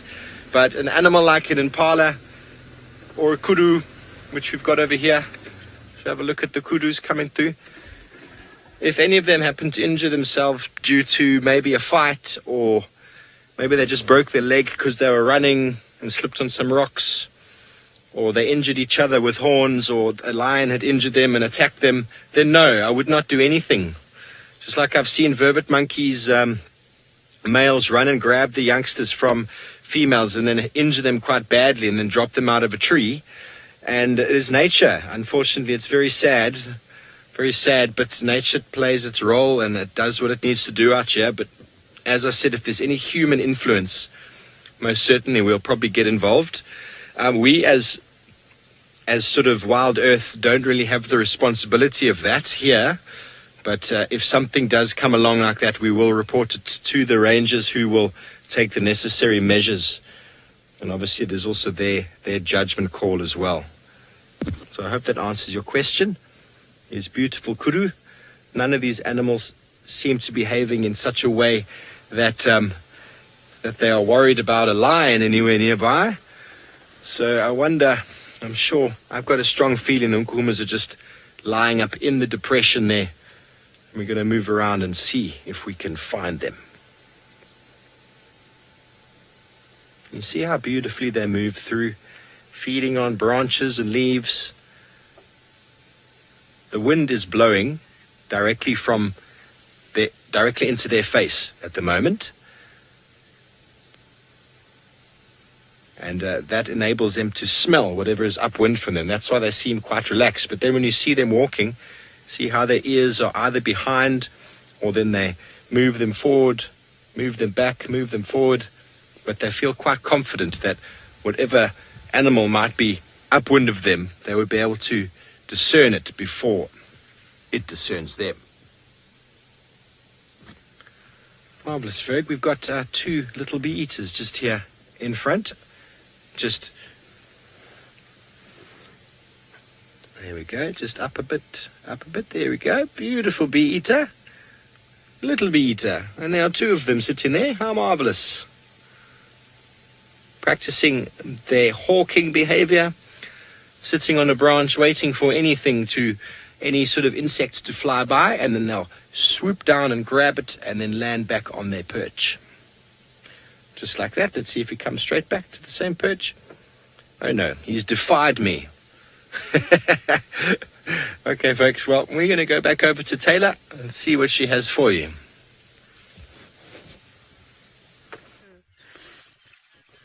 Well, I was telling VM about the time I had that juvenile greenback heron. But this is not the greenback heron. These are crocodiles. These are two crocodiles.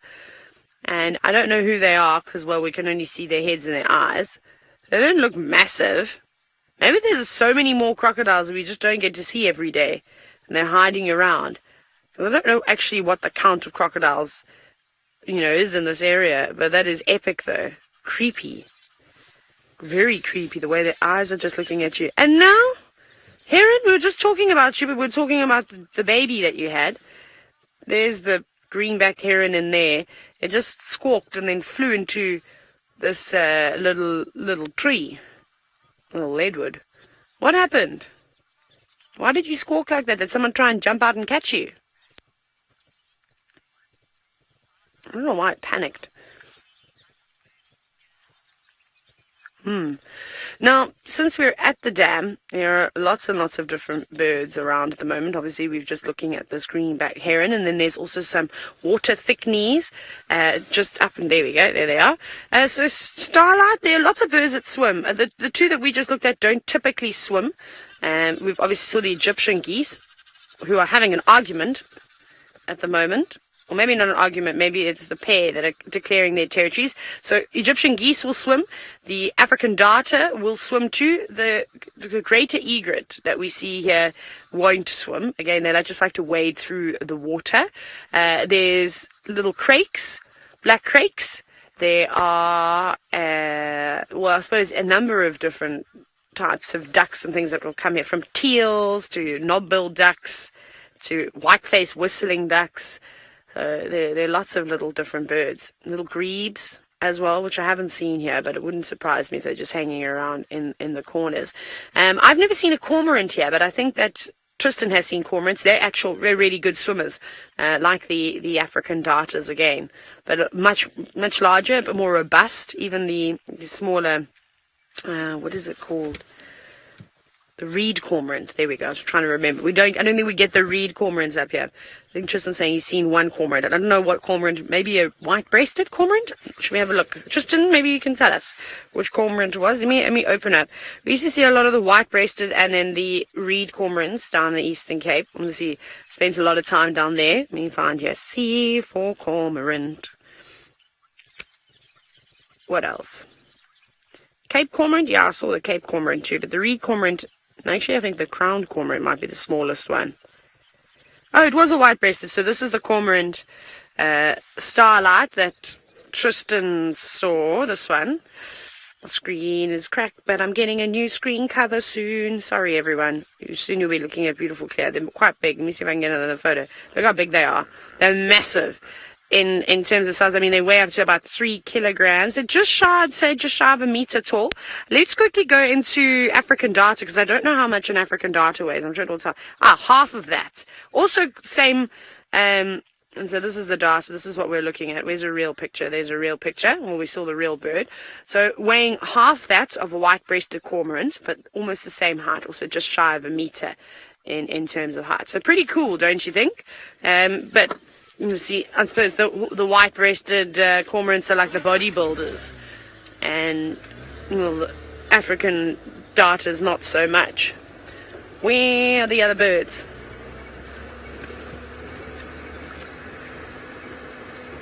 Now, crocodiles are able to travel huge distances. I mean, massive. I mean, we've seen Boris or Vlad on walks before.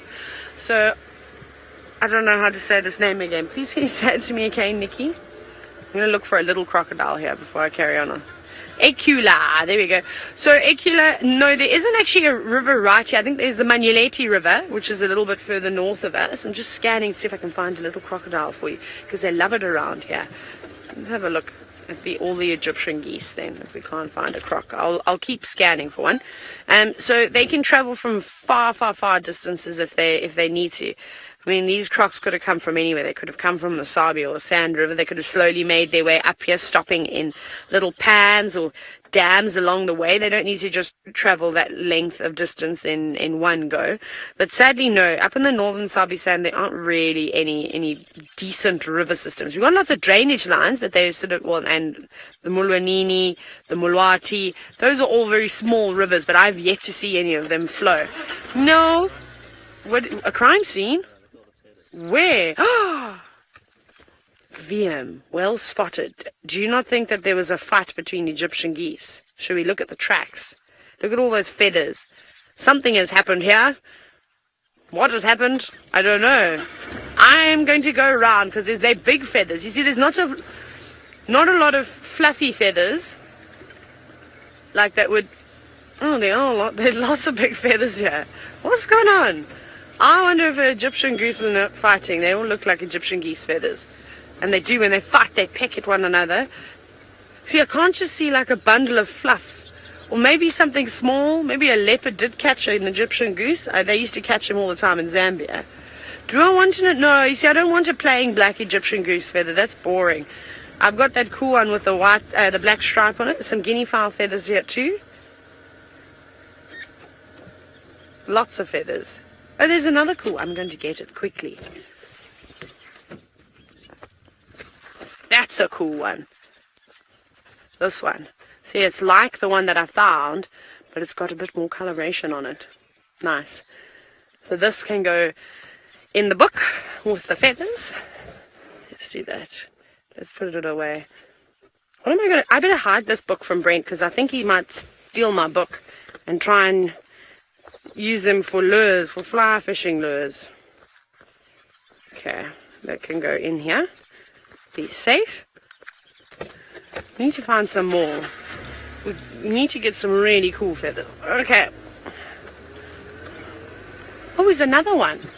Yeah, it's definitely from Egyptian geese. I think they were fighting. I can hear you now, Nikki, so I wasn't plugged in just now. But, yes. I totally think that that the Egyptian geese were maybe just having a domestic around here, which is quite common. Okay, well, we'll see what else we can find. Might check a couple other roads, or if we go to Tristan, who's still with the Wahlbergs. Well, indeed, we do have a Wahlbergs, and probably one of the last few ones that we're going to see for the summer months. I'm surprised it's still here, given that some Wahlbergs eagles are already kind of close to North Africa at the moment, so some of that have already departed, have gotten that far.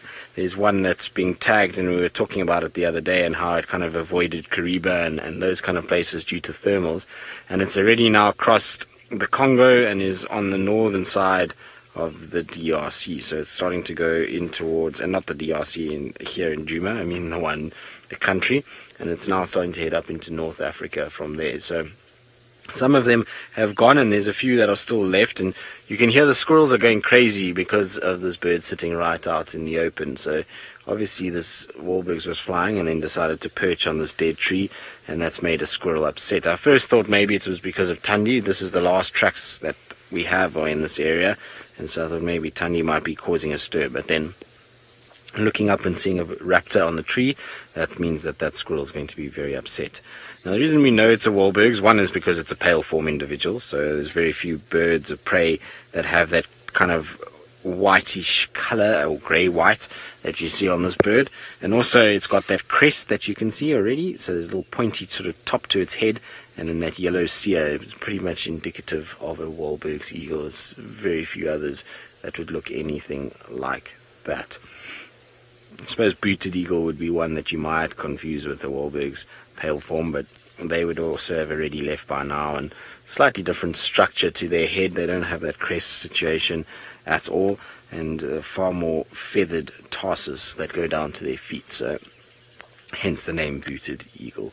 But nice to see. It's been a quiet morning, so it's always nice when you get something to kind of have a little look at and to investigate, and always good when the squirrels are alarm calling and you're able to find what they're alarm calling at, because often we find squirrels alarm calling and we see absolutely nothing, so always nice when that happens.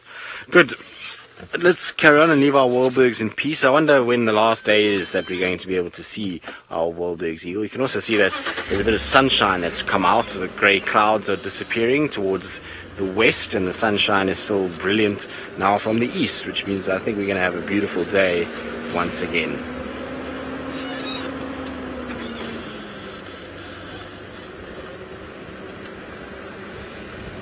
So, Mrs. Zero, the European birds have started heading back.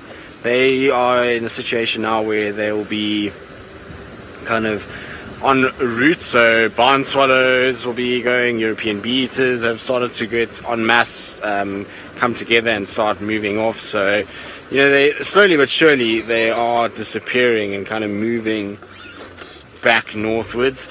There's still one or two that are lingering. I did see European bee-eaters. Was it yesterday? I think it was yesterday I saw European bee-eaters. So they are around and are starting to head back, but they are congregating as well, the ones that haven't headed back yet. So the barn swallows, the European bee-eaters, all the ones that I have seen have been in large groups, lots of vocalizing, and that's when they're kind of getting together to then start heading back north again. So pretty sure most of your European birds are on their way back. The European rollers are few and far between at the moment. I haven't seen many of them. So it's a situation where, unfortunately, lots of our color and a lot of our sort of noise from this time of the year, or the summer months, is leaving us and starting to head back kind of northwards. So it sometimes is a bit bleak when you think about it, because a lot of our amazing birds that come here in the summer do leave us in the winter.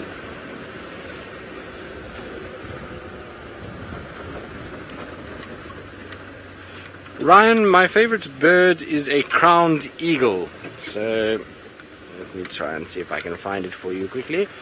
I will try and find it now. I'm trying to drive and look on an app. Not a good advert for kids. Do not use your cell phone while driving, and listen to Nikki and talk, which I'm not doing any of them very successfully at all. Let's try and sort this out so that we can get ourselves into it. Oh, they don't have a nice photo for a crowned eagle, but anyway, let's just use the normal picture. But that's a crowned eagle over there. These guys are massive, big birds that occur. You do see them from time to time here in the Sabi Sands. It's not a common occurrence, but you do see them.